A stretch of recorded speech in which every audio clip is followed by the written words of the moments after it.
আজকে সেই অনুষ্ঠানে এসেছেন এবং তারা চেয়েছেন যে ফিলিস্তিন যেন শীঘ্রই বিজয় লাভ করে এবং মুসলমান বিশ্ব যেন সবাই এক হয়। বাংলাদেশ আজকে যেভাবে দাঁড়িয়েছে যে পুরো সারা দেশ থেকে মানুষজন কিন্তু গতকাল রাত থেকেই সেই ঢাকার সোহরাওয়ার্দী উদ্যানে কিন্তু জড়ো হয়েছিল আজকে সেই সমাবেশের জন্য যে মুসলমান বিশ্বের উপরে যেভাবে হামলা চালানো হয়েছে সেই প্রতিবাদে তারা আজকে যেভাবে এক হয়েছে। তারা চাচ্ছে যে এই হামলা যেন বন্ধ হয়। এই হামলা বন্ধ না হলে কিন্তু তারা সামনে আরও জাগ্রত হবে। তারা এটাই বলছিলেন। ছোটো ছোটো বাচ্চা থেকে শুরু করে বৃদ্ধরা সবাই সেই রাস্তার ভিতরে কিন্তু হেঁটে যাচ্ছে।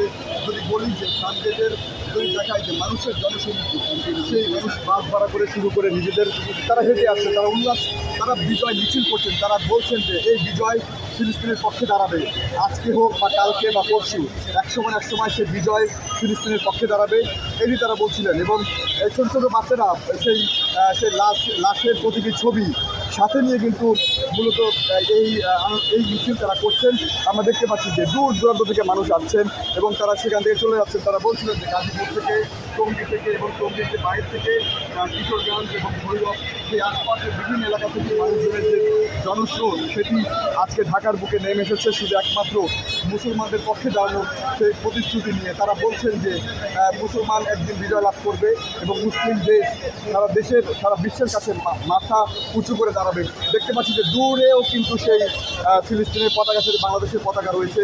তারা বুক ফাটিয়ে এবং মুখ ফুটে তারা স্লোগান দিচ্ছে যে তুমি কে আমি কে ফিলিস্তিন। তারা চাচ্ছে ফিলিস্তিনের জয়।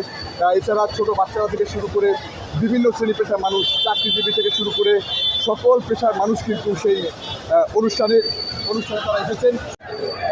সামনে আমি একটা বিষয় উল্লেখ করছিলাম যে বাংলাদেশ যদি মিশরের মতো ফিলিস্তিনের পার্শ্ববর্তী কোনো দেশ হতো তাহলে বাংলাদেশ দেখা যায় বর্ডার ভেঙে প্রবেশ করতো। যেরকম বাংলাদেশের পাশে ভারতের বর্ডার, ভারতের মুসলমানদের উপর যদি এই ফিলিস্তিনের মতো নির্যাতন হতো আর বাংলাদেশ যদি মিশরের মতো এরকম পার্শ্ববর্তী দেশ হতো তাহলে অবশ্যই বর্ডার ভেঙে তারা প্রবেশ করতো।